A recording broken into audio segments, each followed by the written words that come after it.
ಒಂದು ಸಮಾಜವನ್ನು ಮೇಲೆತ್ತಬೇಕಾದ್ರೆ ಎಷ್ಟು ಕಷ್ಟ ನೋಡಿ ಒಬ್ಬ ಗುರುವಿನ ಹೋರಾಟ.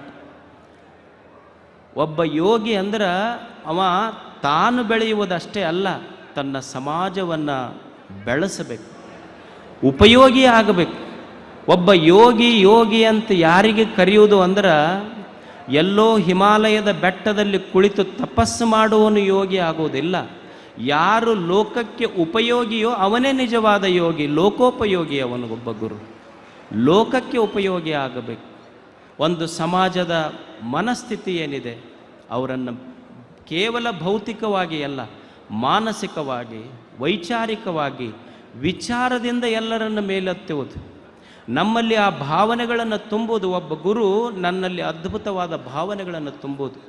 ನಾನು ಸಣ್ಣವರಲ್ಲ, ನಾವು ಕನಿಷ್ಠಲ್ಲ, ನಾನು ಕೀಳಲ್ಲ, ನೀನು ದೊಡ್ಡವ, ನೀನು ಅತ್ಯಂತ ಉತ್ಸಾಹಿ, ನಿನ್ನಲ್ಲಿ ಸಾಮರ್ಥ್ಯ ಇದೆ ಅಂತ ಯಾವ ಗುರು ತನ್ನ ಶಿಷ್ಯರಲ್ಲಿ ವಿಚಾರಗಳ ಕ್ರಾಂತಿಯನ್ನು ತುಂಬುತ್ತಾನೆ ಅವ ನಿಜವಾದ ಗುರು ಆಗ್ತಾನೆ.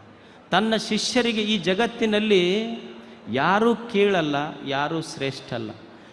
ಈ ಜಗತ್ತೇನಿದೆ, ದೇವನ ಸೃಷ್ಟಿಯ ನಿರ್ಮಾಣ ಏನಿದೆ, ಇಲ್ಲಿ ಯಾರೂ ಸಣ್ಣವರಿಲ್ಲ, ಯಾರೂ ದೊಡ್ಡವರಿಲ್ಲ, ದೇವನ ಮಕ್ಕಳಷ್ಟೇ. It is a divine park. ಇಲ್ಲಿ ಯಾರೂ ಸಣ್ಣವರಿಲ್ಲ, ಯಾರೂ ದೊಡ್ಡವರಿಲ್ಲ, ಎಲ್ಲರೂ ದೇವನ ಮಕ್ಕಳಷ್ಟೇ. ಅಲ್ಲಮ ಅಂತಾನೆ, ಭೂಮಿ ಆಕಾಶ ಒಂದು ಜೀವನದುದರ, ಇಲ್ಲಿ ಘನವೇನು ಘನವೆನ್ನದವಂಗೆ, ಕಿರಿದೇನು ಕಿರಿದೆನ್ನದವಂಗೆ. ಯಾವುದು ಸಣ್ಣದು ಯಾವುದು ದೊಡ್ಡದಂತೀಯಪ್ಪ ಈ ಜಗತ್ತಿನಲ್ಲಿ? ಸೂರ್ಯ ಬಹಳ ದೊಡ್ಡವ, ದೀಪ ಸಣ್ಣದು ಅಂತ ಅನ್ಲಿಕ್ಕಾಗ್ತತೇನು? ಸೂರ್ಯ ಬಹಳ ದೊಡ್ಡವ, ದೀಪ ಸಣ್ಣದು ಅಂತ ಅನ್ಲಿಕ್ಕಾಗೋದಿಲ್ಲ. ಸೂರ್ಯ ಜಗತ್ತನ್ನು ಬೆಳಗಬಹುದು, ಆದರೆ ಮನೆಯ ಕತ್ತಲೆ ಕಳಗಬೇಕಾದರೆ ಸೂರ್ಯ ಮುಳುಗದ ಮೇಲೆ ದೀಪವೇ ಬೇಕಾಗ್ತದೆ, ದೀಪ ಸಣ್ಣದನ್ಲಿಕ್ಕಾಗೋದಿಲ್ಲ. ಏನು ಹೂವು ಭಾಳ ಚಲೋ, ಬೇರೆ ಕನಿಷ್ಠ ಅನ್ಲಿಕ್ಕಾಗೋದಿಲ್ಲ. ಯಾಕಂದ್ರೆ ನೀರು ಕಳಿಸದೆ ಇದ್ದರೆ ಹೂವು ಒಣಗಬೇಕಾಗ್ತದೆ. ಹೂವು ಮುಖ್ಯ, ಬೇರು ಮುಖ್ಯ ಜಗತ್ತಿಗೆ. ನಾವು ಒಂದು ದೊಡ್ಡ ಸಂಗಮರಿ ಕಲ್ಲು, ರಾಜಸ್ಥಾನದ ಮಾರ್ಬಲ್ ತಂದು ನಾವೊಂದು ದೊಡ್ಡ ದೇವಸ್ಥಾನ ಕಟ್ಟಿವ್ರಿ ಭಾರಿ ಅಂತಂದ್ರೆ, ನೀ ತಂದಿರಬಹುದು ರಾಜಸ್ಥಾನದ ಮಾರ್ಬಲ್ ಕಲ್ಲು, ಆದರೆ ರಾಜಸ್ಥಾನದ ಮಾರ್ಬಲ್ ಕಲ್ಲು ಚಲೋ ಇರ್ಬೇಕಂದ್ರೆ ನಿಮ್ಮ ಊರಾಗಿನ ಒಂದು ಸಣ್ಣ ಚಿಪ್ ಇಡಬೇಕು. ಇಡದೇ ಇದ್ದರೆ ಅದು ಕುಂಟತೈತದು ಅಷ್ಟೇ. ಎಲ್ಲವೂ ಬೇಕಾಗ್ತದೆ. ಇಲ್ಲಿ ಯಾರೂ ಸಣ್ಣವರಲ್ಲ. ಒಬ್ಬ ಗುರು ತನ್ನ ಸಮಾಜವನ್ನು ನಾವು ಸಣ್ಣವರಲ್ಲ ಅಂತ ತುಂಬುವುದವರಲ್ಲಿ ಒಂದು ಭಾವನೆ, ನಾವು ದೊಡ್ಡವರು ಈ ಜಗತ್ತಿನಲ್ಲಿ, ನಾವು ದೇವನ ಮಕ್ಕಳು ಅನ್ನುವ ಆತ್ಮವಿಶ್ವಾಸ ಅವರಲ್ಲಿ ತುಂಬಬೇಕು. ಯಾರೂ ಸಣ್ಣವರಲ್ಲ. ಇಲ್ಲಿ ನಮ್ಮಲ್ಲಿ ಕೀಳರಿಮೆ ಇರಬಾರ್ದು. We should never have inferior complex, ನಮ್ಮೊಳಗಿರಬಾರ್ದು. ಒಂದು ಸುಮ್ಮನೆ ಕತೆ ಹೇಳ್ತೀನಿ ಕೇಳಿ. ಒಂದು ಹುಡುಗಿ ವಯಸ್ಸಿಗೆ ಬಂದಿತ್ತು, ಅವ್ರ ಅಪ್ಪ ಮದುವೆ ಮಾಡ್ಬೇಕಂತಿದ್ದು. ಅದಕ್ಕೆ ಮದುವೆ ಮಾಡ್ಕೊಳ್ಳುವಾಗ ಅವ್ರ ಅಪ್ಪ ಹೇಳಿದ್ನಂತ ಹುಡುಗಿಗೆ, ನೋಡವ ಮತ್ತು ನಿನಗೆ ವರ ನೋಡಕತ್ತೀವಿ, ಅಲ್ಲಿ ನಮಗೆ ಗೊತ್ತಿಲ್ಲಾರ್ದ ಮಂದಿಗೆ ಏನು ಹುಡುಕೋದು, ನಮ್ಮ ಓಣ್ಯಾಗ ಮತ್ತು ನಮಗೆ ಗೊತ್ತಿದ್ದು ಹುಡುಗ ಕಲ್ಲು ಹೊಡಿತಾನ, ಕಲ್ಲು ಹೊಡಿಯು ಹುಡುಗನ ಮದುವೆ ಆಗುವ ಅಂತ. ಅವಾಗ ಹುಡುಗಂತೂ ನಾ ಕಲ್ಲು ಹೊಡ್ಯೋ ಹುಡುಗಗೆ ಮಾತ್ರ ಮದುವೆ ಆಗೋದಿಲ್ಲ ಅನ್ಲಕ್ಕೆ. ನಾ ಮದುವೆ ಆಗೋದಾದ್ರೆ ಅವ ಭಾರಿ ಶಕ್ತಿವಂತರಿರ್ಬೇಕು, ಅಂಥವ್ನ ಮದುವೆ ಆಗ್ತೇನೆ. ಅವ್ರಪ್ಪ ಅಂದ, ಮತ್ತು ನಮಗೆ ಕಲ್ಲು ಹೊಡ್ಯೋ ಹುಡುಗ ಇಲ್ಲೇ ಓಣ್ಯಾಗ ಮಗ್ಗಲು ಗೊತ್ತೈತಿ, ಅದಕ್ಕೆ ಮದುವೆ ಆಗಿ ಬಿಟ್ಟಿದ್ರೆ ಮುಗಿತಿತ್ತು, ಅಂಥ ಶಕ್ತಿವಂತನ ಎಲ್ಲಿ ಕರ್ಕೊಂಬರಿಲ್ಲ ನಾನು, ನೀನ ಹುಡುಕು ಅಂದವ. ಅವಾಗ ಅಕ್ಕಿ ಹೇಳಿದ್ಲು, ಬ್ಯಾಡ ನಾನ ಹುಡುಕ್ತೇನೆ ಅಂತ ಚಂದ್ರನನ್ನು ಕೇಳಿದ್ಲಕ್ಕೆ. ಚಂದಮಾಮ ನೀ ಭಾಳ ಚಂದ ಕಾಣ್ತೀನಿ, ನಿನಗೆ ಮದುವೆ ಆಗ್ತೀನಿ.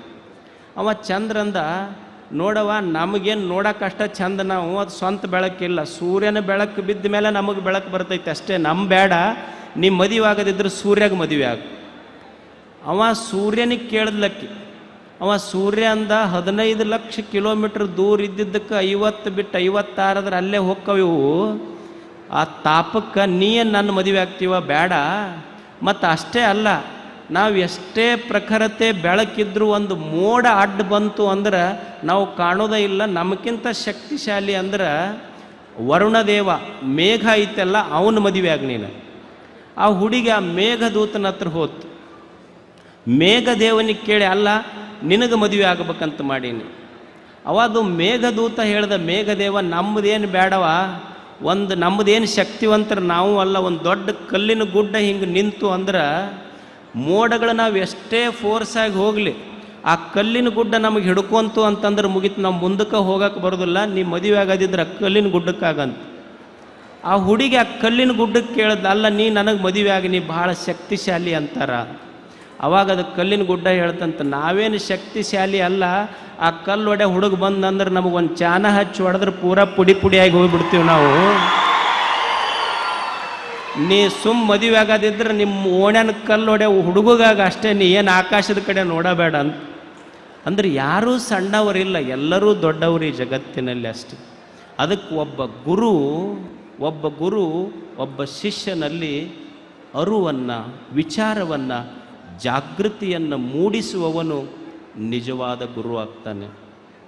ಆ ದಿಶೆಯಲ್ಲಿ ನಿಮ್ಮ ಗುರುಗಳು ಇಡೀ ಸಮಾಜದ ಮಕ್ಕಳಿಗೆ ಅವರಲ್ಲಿ ಶಿಕ್ಷಣವನ್ನು ತುಂಬುವುದು, ಶಾಂತಿಯನ್ನು ತುಂಬುವುದು, ಏಳಿಗೆಯನ್ನು ತುಂಬುವುದು, ಅಭಿವೃದ್ಧಿಯನ್ನು ತುಂಬುವುದು, ಇದೆಲ್ಲ ಗುರುಗಳು ಮಾಡ್ತಾ ಇದ್ದಾರೆ. ಅಂಬೇಡ್ಕರ್ ಅವರು ಒಂದು ಸುಂದರ ಮಾತು ಹೇಳ್ತಾರೆ, ಪ್ರತಿ ಸಮಾಜಕ್ಕೂ ಶಿಕ್ಷಣ ಎಷ್ಟು ಮುಖ್ಯ. ನಿನ್ನಲ್ಲಿ 2 ರೂಪಾಯಿ ಇತ್ತು ಅಂದ್ರೆ 1 ರೂಪಾಯಿ ನಿನ್ನ ಆಹಾರಕ್ಕಾಗಿ ಖರ್ಚು ಮಾಡಿ, 1 ರೂಪಾಯಿದು ಪುಸ್ತಕ ತಗೋ. ನಿನ್ನ ಹತ್ರ 2 ರೂಪಾಯಿ ಇತ್ತು ಅಂದ್ರೆ 1 ರೂಪಾಯಿ ಊಟ ಮಾಡು, ಆಹಾರಕ್ಕಾಗಿ ಖರ್ಚು ಮಾಡು, 1 ರೂಪಾಯಿದ್ದು ಪುಸ್ತಕ ತಗೋ.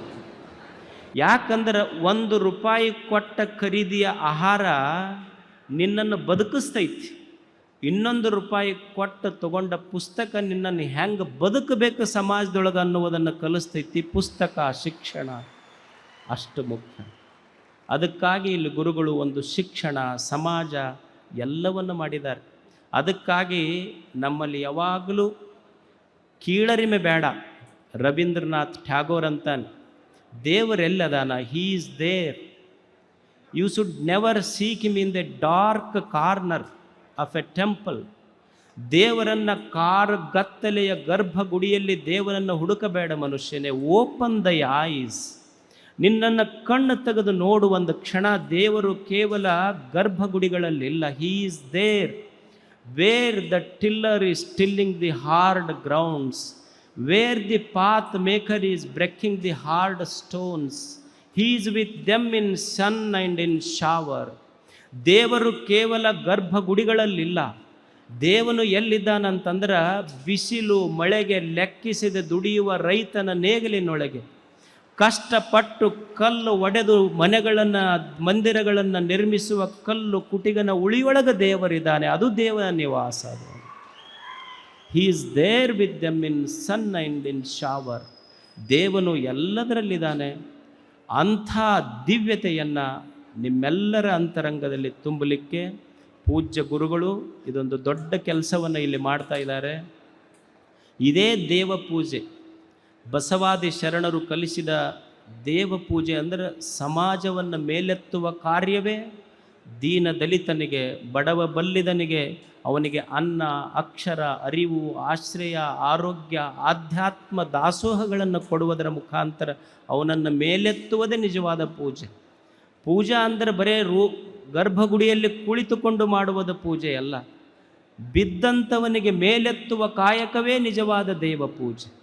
ಬಸವಣ್ಣವ್ರಿಗೆ ಕೇಳಿದ್ರಂತೆ ಯಾರೋ, ಅಲ್ರಿ ನೀವು ಇಲ್ಲಿ ಕೆಳಗಿದ್ದ ಜನರ ಸೇವಾ ಮಾಡಂತೀರಿ, ಇದನ್ನು ಮಾಡಿದ್ರೆ ದೇವ ಪೂಜೆ ಅಂತಿರಲ್ಲ, ದೇವ್ರು ನಾವೇನು ತಿಳ್ಕೊಂಡಿವಿ, ಮ್ಯಾಲದನಂತ ತಿಳ್ಕೊಂಡಿವಿ. ಇಲ್ಲಿ ಕೆಳಗಿರುವ ಜನಗಳ ಸೇವಾ ಮಾಡಿದ್ರೆ ಮ್ಯಾಲಿರುವ ದೇವರಿಗೆ ಹೆಂಗೆ ಪ್ರೀತಿ ಬರ್ತದೆ ಹೇಳ್ರಿ ನಮಗೆ?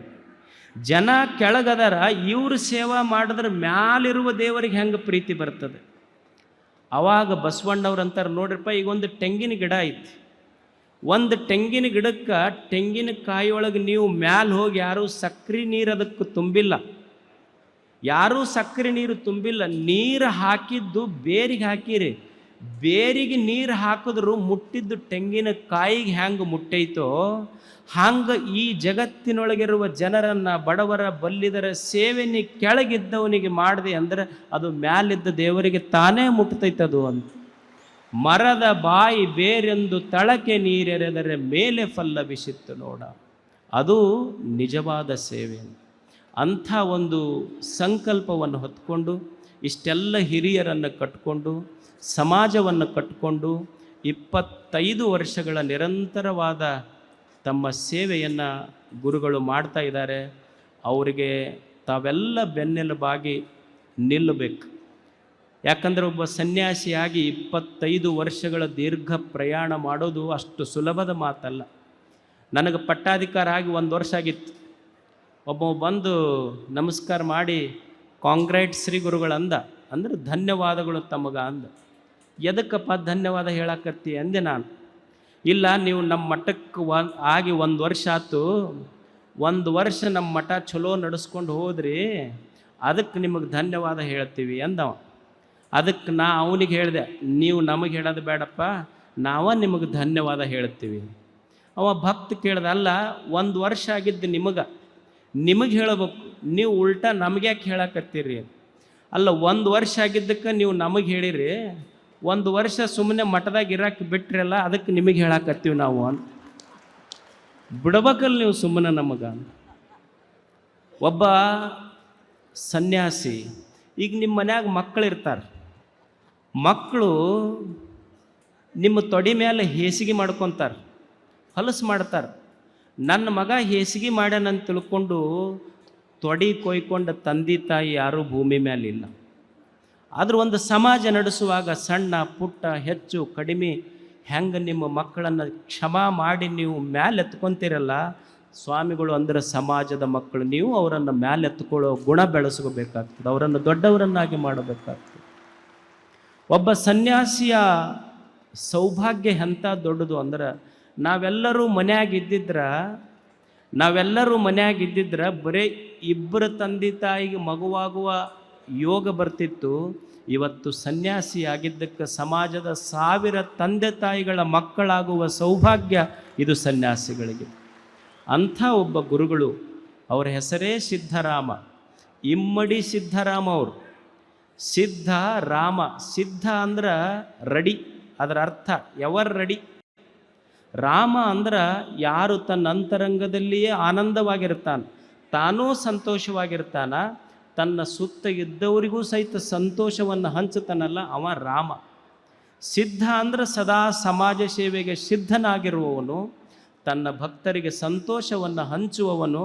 ಅವ ಬರೇ ಇಮ್ಮಡಿ ಸಿದ್ಧರಾಮ ಅಲ್ಲ, ನಿಮ್ಮ ಭಕ್ತರು ಕೂಡಿದ್ರಿ ಅಂದ್ರೆ ಅವ 100 ಮಡಿ ಸಿದ್ಧರಾಮ, ಅವ 100 ಮಡಿ ಸಿದ್ಧರಾಮ, 1000 ಮಡಿ ಸಿದ್ಧರಾಮ.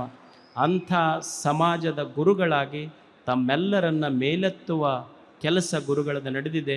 ಇದು ಸದಾ ಸದಾ ಬೆಳಕಾಗಿ ನಿಮ್ಮೆಲ್ಲರ ಅಂತರಂಗದಲ್ಲಿ ಗುರುಗಳು ಇರಲಿ ಅಂತ ಹಾರೈಸಿ ನಮ್ಮ ಮಾತುಗಳನ್ನು ಎಲ್ಲ ಪೂಜ್ಯರ ಪಾದಕ್ಕೆ ಅರ್ಪಿಸುತ್ತೇವೆ.